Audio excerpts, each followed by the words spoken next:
بانی پاکستان محمد علی جناح کی وفات تقریباً 73 سال پرانا واقعہ ہے، مگر اب بھی ان سے وابستہ کچھ واقعات ایسے ہیں جن کی تفصیلات واضح نہیں، وہ چاہے ان کی تنخواہ کا معاملہ ہو یا نماز جنازہ کا۔ کسی سوانح عمری میں کوئی واقعہ ملتا ہے اور کسی سوانح عمری میں کچھ اور۔ میں ہوں انجینئر حافظ محمد عدنان۔ فلاح کی منی سیریز میں آج ہم یہ معمہ حل کرنے کی کوشش کریں گے کہ کیا محمد علی جناح کا نماز جنازہ 2 بار ادا کیا گیا؟ مورخین کا اصرار ہے کہ 11 ستمبر 1948 کو انتقال کے بعد محمد علی جناح کی نماز جنازہ صرف 1 مرتبہ ادا کی گئی، اور یہ نماز اہل سنت کے طریقے سے مولانا شبیر احمد عثمانی نے پڑھائی، مگر بعض مورخین کا کہنا ہے کہ بانی پاکستان کی نماز جنازہ 2 مرتبہ ادا کی گئی، 1 مرتبہ اہل تشیع کے طریقے اور دوسری مرتبہ اہل سنت کے طریقے سے۔ ان مورخین کے مطابق اہل تشیع کے طریقے سے ادا کی گئی نماز جنازہ کی امامت کا فریضہ مولانا سید انیس الحسنین رضوی نے ادا کیا تھا۔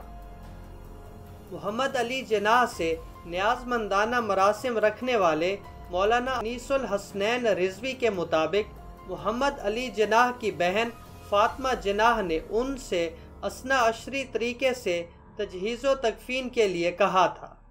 محمد علی جناح کے انتقال کے 4 روز بعد سید انیس الحسنین نے صغیر حسن نقوی کو جو خط تحریر کیا، اس میں لکھا گیا کہ یہ 11 اور 12 ستمبر کی درمیانی رات تھی۔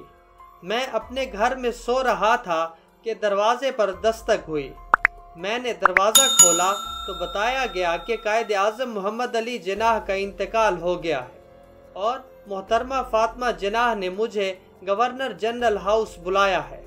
میں سرکاری گاڑی میں گورنر جنرل ہاؤس پہنچا تو فاطمہ جناح نے بیگم نصرت عبداللہ ہارون کے ذریعے اس خواہش کا اظہار کیا کہ میں قائد اعظم کے غسل اور تکفین کا طریقہ شیعہ اثنا عشری انتظام کروں اور بعد ازاں ان کی نماز جنازہ بھی پڑھاؤں۔ انیس الحسنین کے مطابق انہوں نے کھارا در میں واقع بڑے امام باڑہ پہنچ کر حاجی ہدایت اللہ اور حاجی کلو غسال کو جگا کر قائد اعظم کی وفات کی خبر دی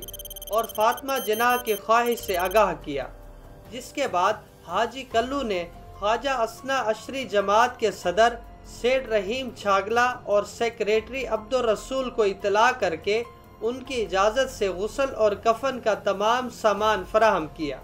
اور حاجی کلو، سیڈ رحیم چھاگلا اور عبد الرسول میرے ساتھ گورنر جنرل ہاؤس واپس روانہ ہو گئے۔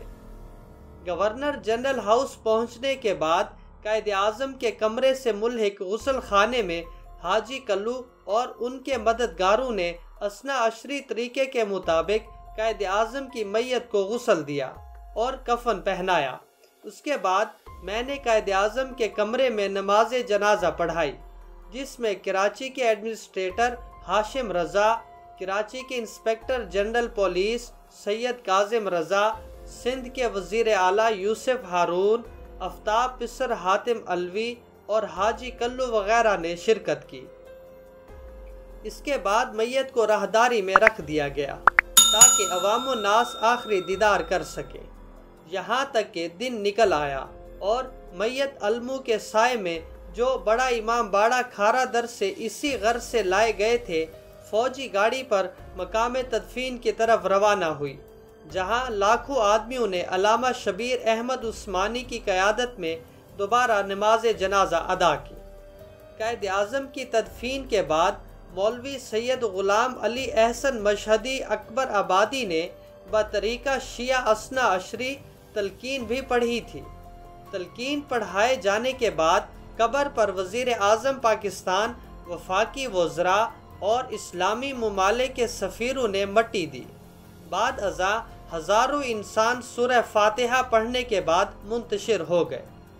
پہلی نماز جنازہ میں شریک کراچی کے ایڈمنسٹریٹر سید ہاشم رضا نے محمد وسیع خان کے نام لکھے گئے اپنے ایک مکتوب اور پھر اپنی خود نوشت سوانح عمری ہماری منزل میں تحریر کیا ہے کہ میں قائد اعظم کی اس نماز جنازہ میں شامل تھا جو مولانا سید انیس الحسنین رضوی نے پڑھائی تھی۔ یہ نماز اس کمرے میں ادا کی گئی تھی جو گورنر جنرل ہاؤس کے جنوبی زیریں حصے میں ہے۔ اس نماز جنازہ میں میرے برادر بزرگ سید کاظم رضا اور یوسف ہارون بھی شریک تھے۔ بیگم نصرت عبداللہ ہارون نے 5 اکتوبر 1972 کو محمد وسیع خان کے نام لکھے گئے ایک خط میں تحریر کیا کہ میں تصدیق کرتی ہوں کہ 11 اور 12 ستمبر کی درمیانی رات 3 بجے میں نے مولانا سید انیس الحسنین رضوی کو